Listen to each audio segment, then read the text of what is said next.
What was about it? We need to move. The German lieutenant pressed himself against the shattered brick wall, listening. Outside, the winter wind howled through the ruins of what had once been an Italian marketplace. But that wasn't what terrified him. It was the silence between the crashes. Boom! Another explosion, closer this time, then silence. Then movement, boots on rubble, whispered orders in English. Then another boom. They were coming through the walls. The lieutenant had fought at Stalingrad. He'd seen the worst the Eastern Front had to offer. But this was different. The Canadians weren't attacking where you expected them. They were appearing inside buildings like ghosts, moving through solid walls, showing up behind your defensive positions. December 1943. Ortona, Italy. And the German 1st Parachute Division, elite troops who'd earned their reputation in blood, were learning to fear an enemy they'd been told were just colonial farmers playing soldier. They were wrong. Dead wrong. This is the story of how Canada's infantry became one of the most feared fighting forces of the Second World War, and why German officers sometimes quietly prayed they wouldn't have to face them. Be Army's Long Shadow. 27 years before Ortona, something happened on a muddy ridge in France that would define Canadian military identity forever. April 9, 1917. The French had attacked Vimy Ridge and been slaughtered. The British tried next, same result. Over 150,000 men had already fallen trying to take this strategic high ground overlooking the Douai Plain. Then came the Canadians, all 4 divisions attacking together for the first time, not as British colonial troops, as Canadians. They took the ridge in 72 hours. The cost was brutal, 10,600 casualties. But they succeeded where others failed, using tactics that foreshadowed what they'd do in the next war: detailed planning, aggressive execution, and an ability to adapt faster than the enemy could react. German commanders took notice. Intelligence reports began warning about Canadian units specifically. The phrase Sturmtruppen, stormtroops, appeared in German documents. When Canadian divisions relieved British units in a sector, German officers braced for an attack. By 1918, the Canadians had become the Allied breakthrough force. The Battle of Amiens in August, led by Canadian and Australian divisions, shattered German defences so completely that Ludendorff called it the Black Day of the German Army. Every major Allied offensive in the final 100 days featured Canadian forces: Canal du Nord, Cambrai, the assault on the Hindenburg Line. They were the battering ram that broke the German army. This legacy hung over the young men who enlisted in 1939. Their fathers and uncles had been shock troops. They had a reputation to uphold. But first, they'd have to survive the worst disaster in Canadian military history. The disaster at Dieppe, dawn August the 19th, 1942. 6,000 men, mostly Canadians, were about to hit the beaches at Dieppe in what would be remembered as one of the war's most catastrophic raids. Everything went wrong immediately. Landing craft ran into a German convoy in the dark. The surprise was blown. Air support was inadequate. Naval gunfire couldn't suppress the German positions dug into the cliffs. Intelligence about beach defences was fatally flawed. The Royal Regiment of Canada landed at poise directly beneath German gun positions on the cliff. They were slaughtered in minutes, 94% casualties. The survivors fought until they ran out of ammunition, then fought with bayonets and bare hands. The Essex Scottish Regiment landed at the main beach beneath a casino. German machine guns from the headlands caught them in a crossfire. They kept attacking anyway, reaching the seawall before being pinned down. They held their positions for hours under fire, so intense it chipped away the concrete they sheltered behind. The Calgary regiment's tanks made it off the beach, but couldn't climb the sea wall. They drove along the waterfront, firing at German positions until they were destroyed or disabled.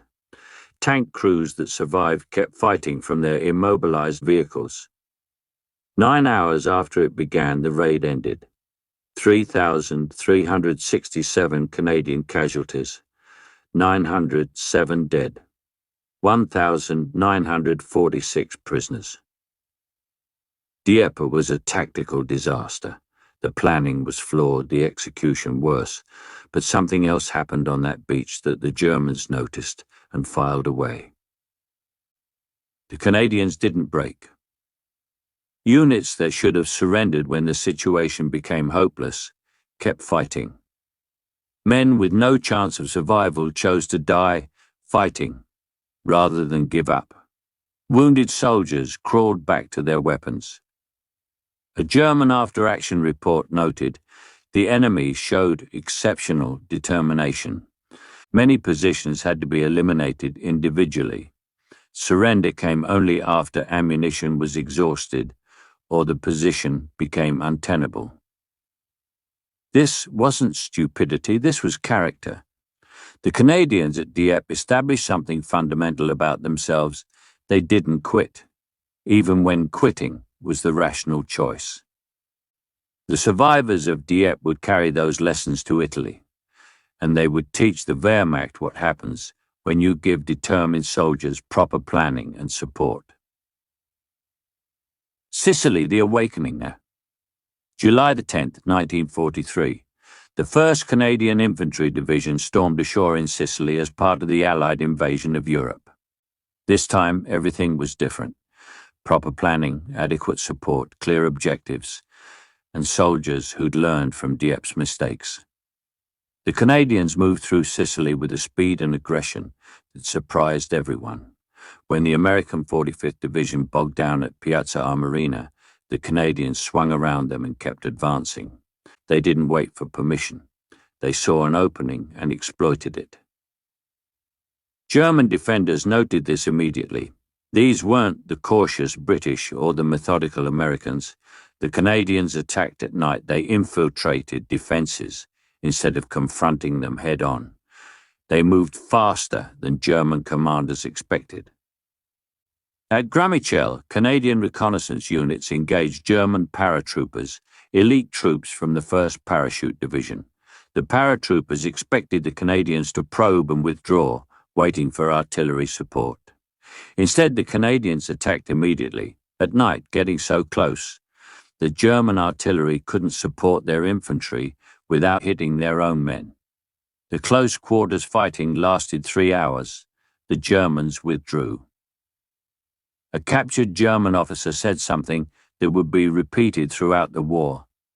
Canadians fight like wolves. They find weakness and attack instantly. Sicily was the warm-up. Italy would be the proving ground. The Italian Crucible, September 1943. The Canadians landed at Reggio di Calabria and began the long, brutal slog up the Italian peninsula. Italy was a defender's paradise. Mountains channeled attackers into narrow valleys.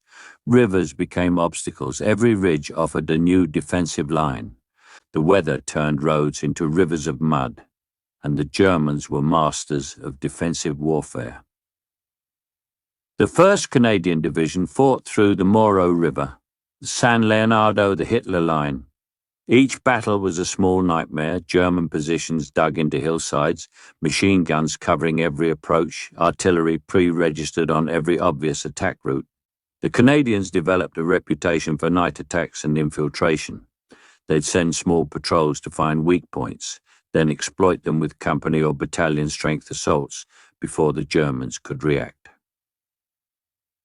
At the Moro River in December 1943, the Canadians faced the German 1st Parachute Division again. The paratroopers held fortified positions on the high ground with artillery support and clear fields of fire. The Canadians attacked at night through an olive grove, using the trees for cover. They got across the river before the Germans fully realized what was happening. The fighting was vicious, grenades, bayonets, entrenching tools used as weapons. The Canadians held their positions and expanded them.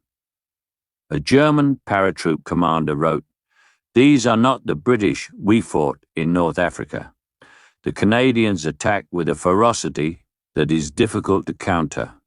They show no hesitation." But the real test was coming. A small coastal town that would become legendary in Canadian military history. Ortona. Ortona, the birth of mouseholing. December 20th, 1943. Ortona was a medieval port town on the Adriatic coast. Stone buildings, narrow streets, town squares dominated by churches. The German 1st Parachute Division had orders to hold it. They'd turned every building into a fortress, every intersection into a killing zone. The loyal Edmonton Regiment and Seaforth Highlanders of Canada were ordered to take it. Traditional urban warfare doctrine said attackers needed 3-to-1 numerical superiority just to break even in casualties. Fighting through streets meant exposing yourself to machine guns, snipers, and artillery. Every window was a firing position, every doorway could hide a machine gun.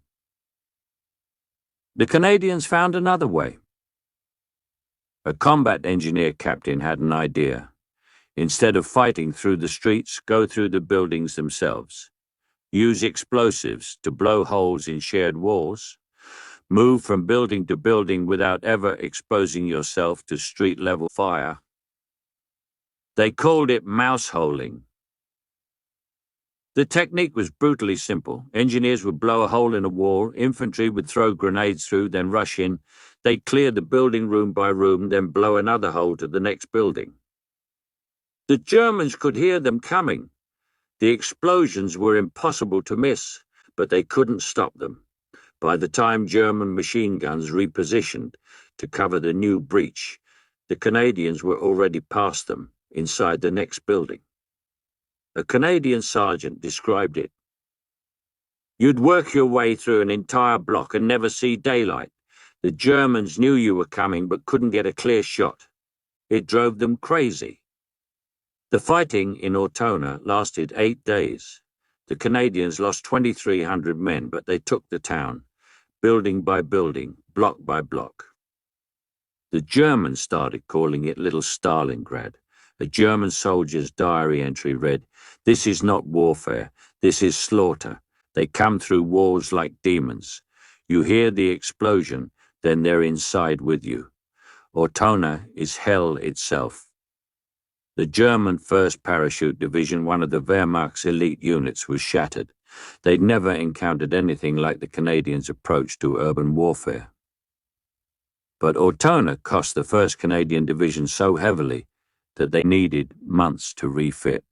They would miss the Normandy landings. The 3rd Canadian Division, however, would be there, and they would face something worse than paratroopers. Juno Beach. 10 minutes late. June the 6th, 1944, H-hour, -10 minutes. The 3rd Canadian Infantry Division was supposed to land at 07:35. But rough seas delayed them. 10 minutes doesn't sound like much. It was catastrophic. The rising tide was supposed to cover beach obstacles, steel hedgehogs, wooden stakes topped with mines, Belgian gates designed to rip open landing craft. The delays meant these obstacles were still exposed. 30 landing craft were destroyed or damaged before reaching shore. The ramps dropped at 07:45. The Royal Winnipeg Rifles, Regina Rifles, and Canadian Scottish Regiment hit the beach under withering fire. The German defenders weren't elite troops. They were mostly static divisions supplemented with conscripts from occupied territories, but they were in concrete bunkers with interlocking fields of fire, and they'd had 4 years to prepare. The Canadians had a simple plan: get off the beach as fast as possible. Don't get pinned down like the Americans at Omaha. Move forward, always forward. B Company of the Royal Winnipeg Rifles took 50% casualties in the first 10 minutes. They kept attacking. Major Lockie Fulton led a direct assault on a fortified position. He was killed. His men took the position anyway. The Regina Rifles landed at Courseulles and immediately attacked the German strongpoints. Instead of finding cover and waiting for support, they charged. This aggressiveness confused German defenders who expected attackers to take cover under fire. Within 2 hours, the Canadians had punched through the Atlantic Wall. By day's end, they'd advanced 9 kilometres inland, further than any other Allied force except one British airborne unit. They'd taken Courseulles, Bernier-sur-Mer, and reached the outskirts of Caen. The plan was to take Caen itself on D-Day. They didn't make it. German reinforcements arrived, including a unit that would become their most hated enemy, the 12th SS Panzer Division Hitlerjugend. The Hitler Youth, fanatics in uniform. The 12th SS Panzer Division was unlike any other German unit in the West. It was composed almost entirely of 17 and 18-year-old volunteers from the Hitler Youth, teenagers who'd been indoctrinated since childhood, true believers in Nazi racial ideology, led by veteran officers from the Eastern Front. These weren't professional soldiers making tactical calculations. They were fanatics who'd been taught from childhood that they were racially superior and that defeat was impossible if they fought hard enough. Their commander, Kurt Meyer, gave them simple orders when they arrived in Normandy on June 7th. Throw the Allies back into the sea. No retreat, no quarter. The first major clash came at Arthy on June the 7th. The North Nova Scotia Highlanders and Sherbrooke Fusiliers pushed toward Carpiquet Airfield. They ran straight into the 12th SS. The German attack was ferocious. Panzer IVs and Panthers, supported by infantry in half-tracks, hit the Canadians from multiple directions. This wasn't a defensive position. This was an all-out assault, coordinated with brutal efficiency. The Canadians were pushed back with heavy losses. But something else happened at Arthy. Something that would poison the entire relationship between Canadian forces and the SS. 23 Canadian prisoners were executed, shot in the back of the head. Their bodies were found later by advancing troops. This wasn't combat. This wasn't confused orders in the heat of battle. This was murder. Ardenne Abbey, the point of no return. June 8th. The day after Arthy. More Canadian prisoners were taken to Kurt Meyer's headquarters at Ardenne Abbey. Over the next several days, at least 20 were executed in the Abbey garden. Some were shot. Some were beaten to death. In total, during the Normandy campaign, the 12th SS murdered 156 Canadian prisoners, the highest number of POW executions committed against Western Allied forces in Europe. News spread through Canadian units like wildfire. Commanders didn't officially order retaliation. That would be a war crime. But they didn't stop it either. Orders became vague. Officers looked the other way. The unwritten rule became clear. SS prisoners would not be taken unless absolutely necessary for intelligence purposes. A Canadian rifleman wrote, "We used to take prisoners. After we found what they did to our boys, that stopped. The SS aren't soldiers. They're murderers in uniform. You don't take murderers prisoner in the middle of a battle." German soldiers quickly learned to distinguish between Allied forces. Regular Wehrmacht facing Americans or British could expect treatment according to the Geneva Convention. SS facing Canadians could expect to be shot. A Wehrmacht officer noted, "Our men feared the Canadians more than the Americans or British. The SS started this with their murders, but now all Germans suffer.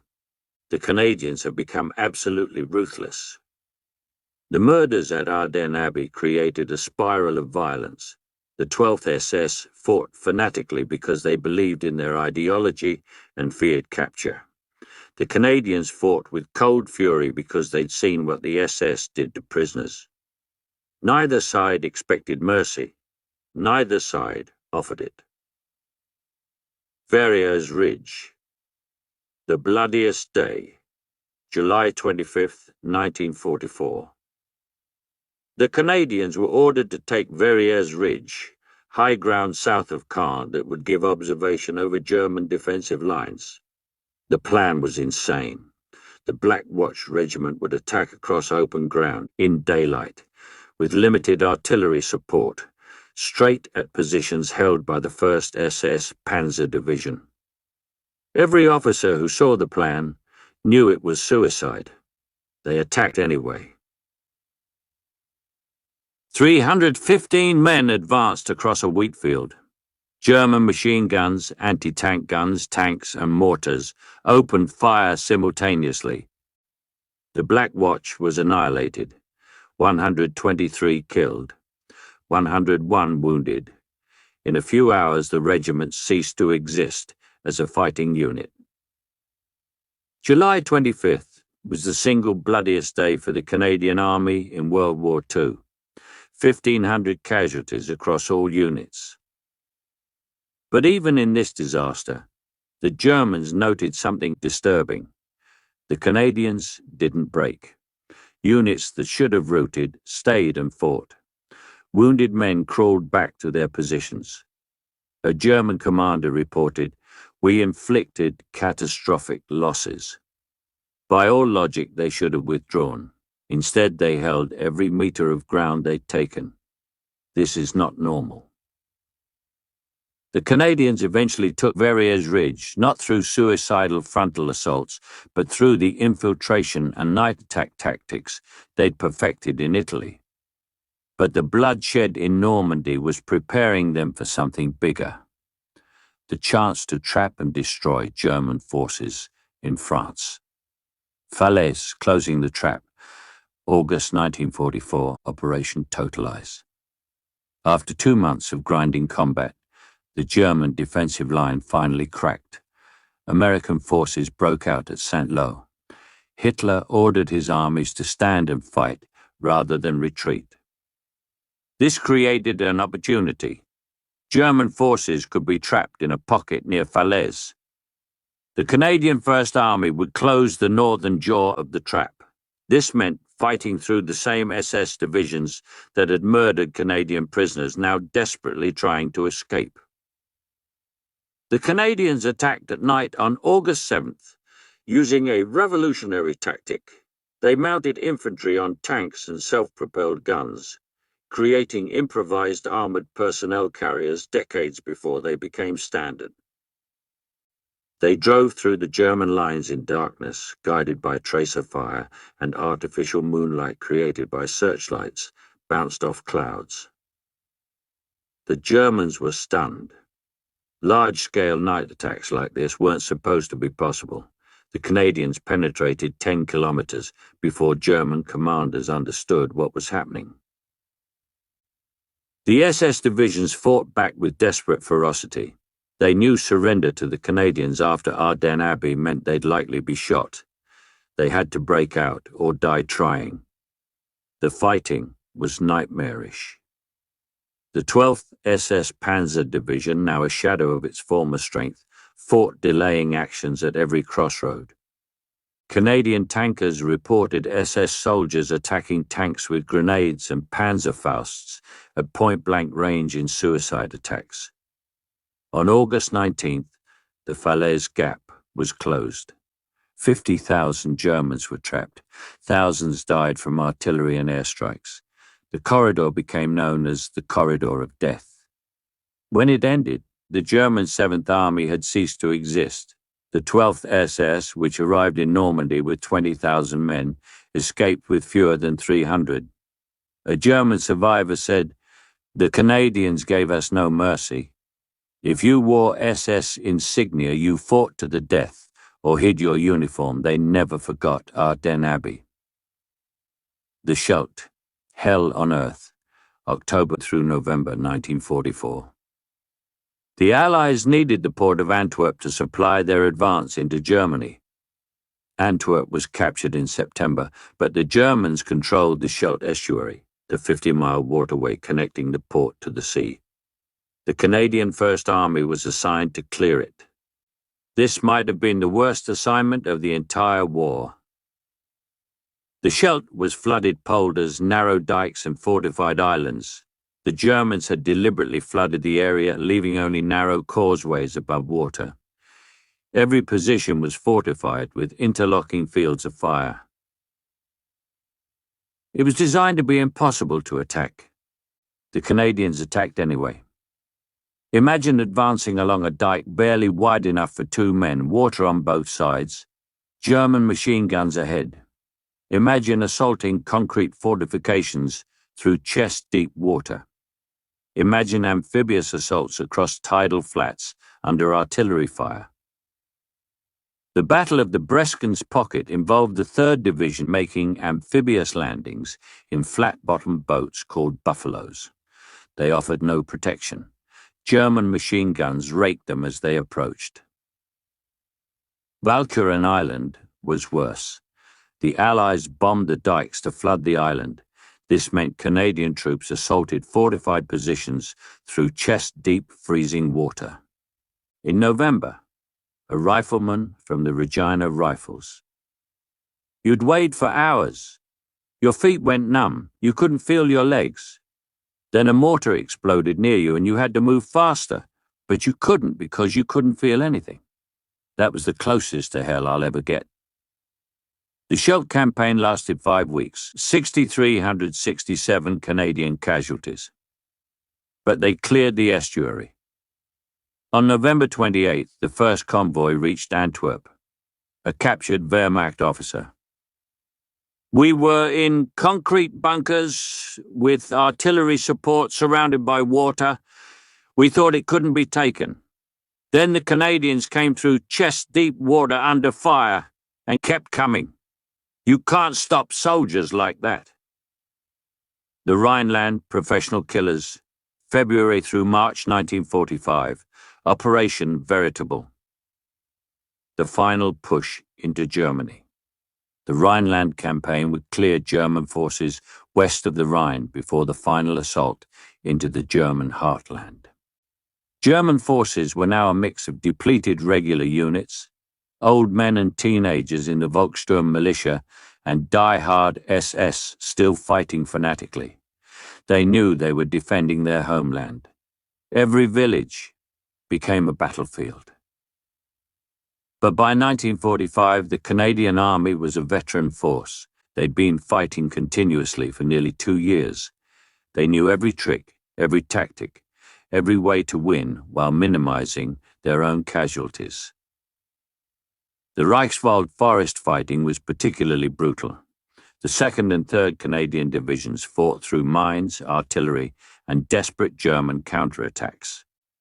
The Germans launched night infiltration attacks trying to surround Canadian positions.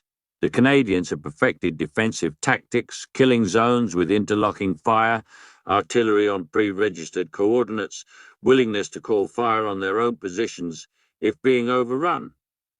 A German platoon commander who survived. By 1945, the Canadians were the most professional infantry we faced in the West. They made few mistakes, they adapted instantly, and they never stopped attacking. Even elite SS units struggled against them.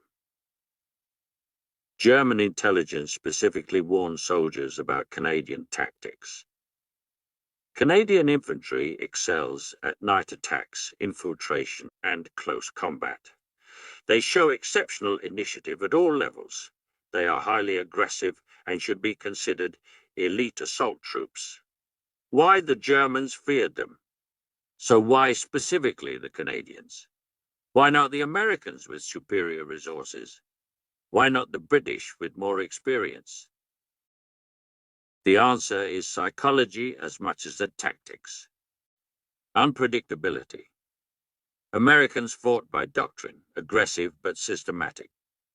British were professional and methodical. Canadians combined both, but added unpredictability. They'd attack when attacks weren't expected. They'd use tactics that weren't in any manual. A German battalion commander. Americans followed doctrine. British followed plans. Canadians seem to follow instinct. You cannot predict them, which makes defense extremely difficult. Controlled aggression. After Ardenne Abbey, Canadians fought with fury, but controlled fury. They remained tactically sound while showing aggression that unnerved defenders. They'd attack when others would consolidate, pursue when others would rest. Refusal to quit. From Dieppe to the Scheldt, Canadians demonstrated they wouldn't stop. This psychological factor, knowing the Canadians would keep attacking, regardless of cost, created fatalism in German defenders. Excellence in worse conditions. Canadians consistently got the hardest assignments, the Scheldt, Rhineland forests, Italian mountains, and they accomplished seemingly impossible missions.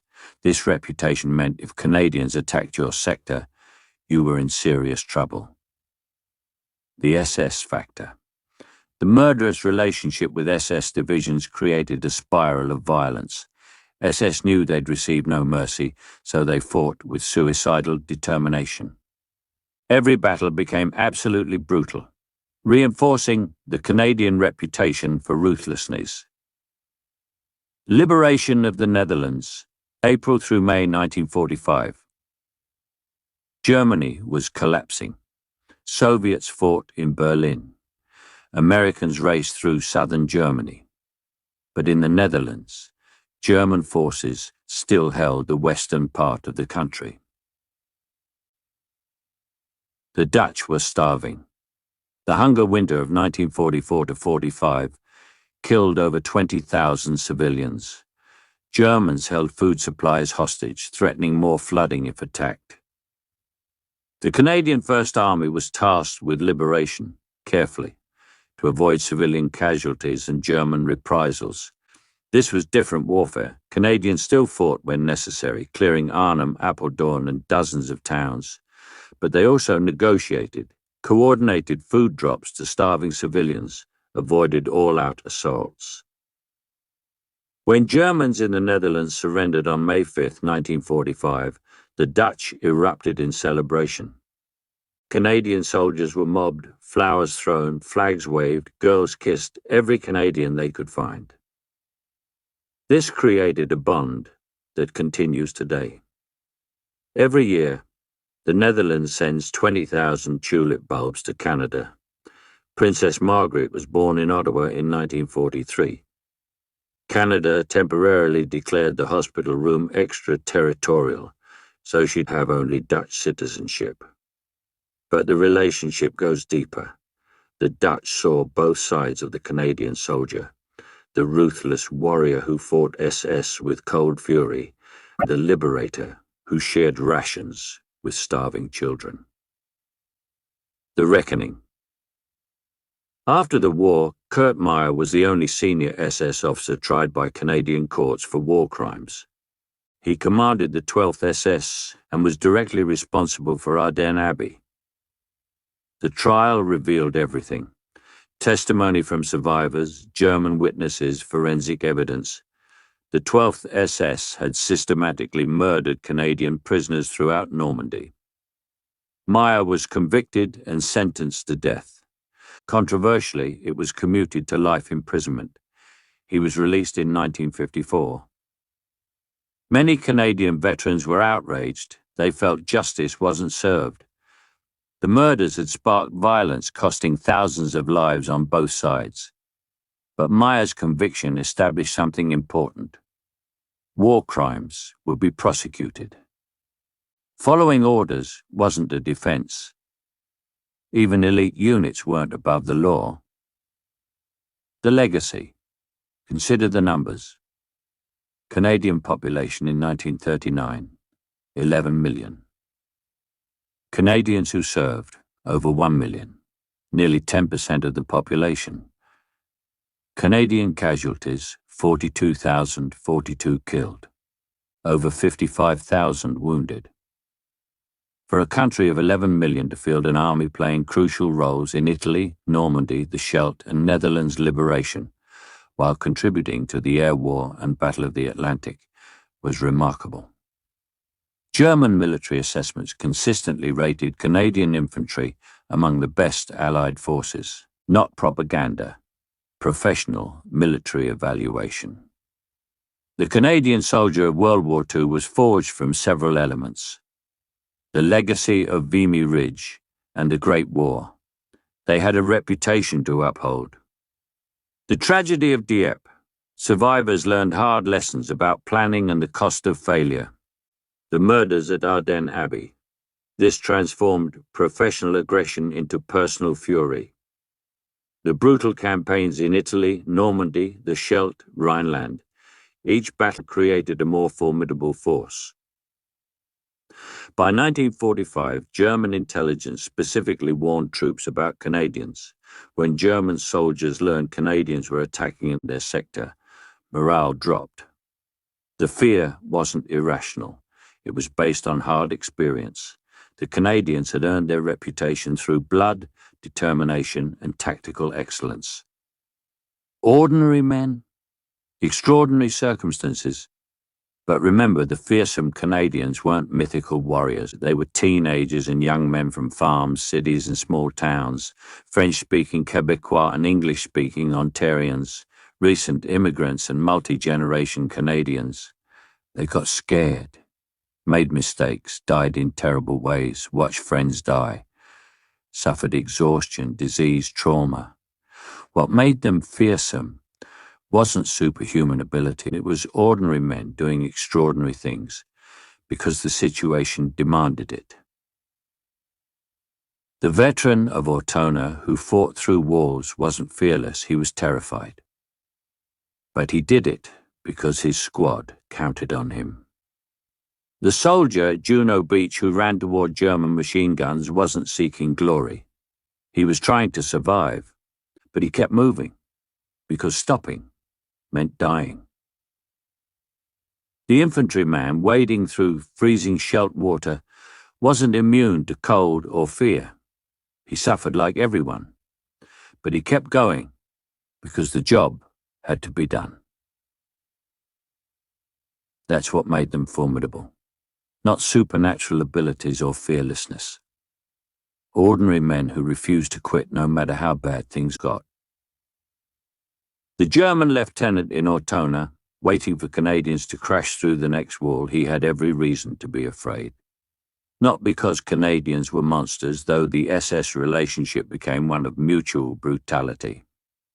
He was afraid because Canadians represented what every soldier fears, an enemy who won't stop, an enemy who keeps coming, keeps attacking, keeps pushing regardless of cost, an enemy who learns from every battle and becomes more dangerous.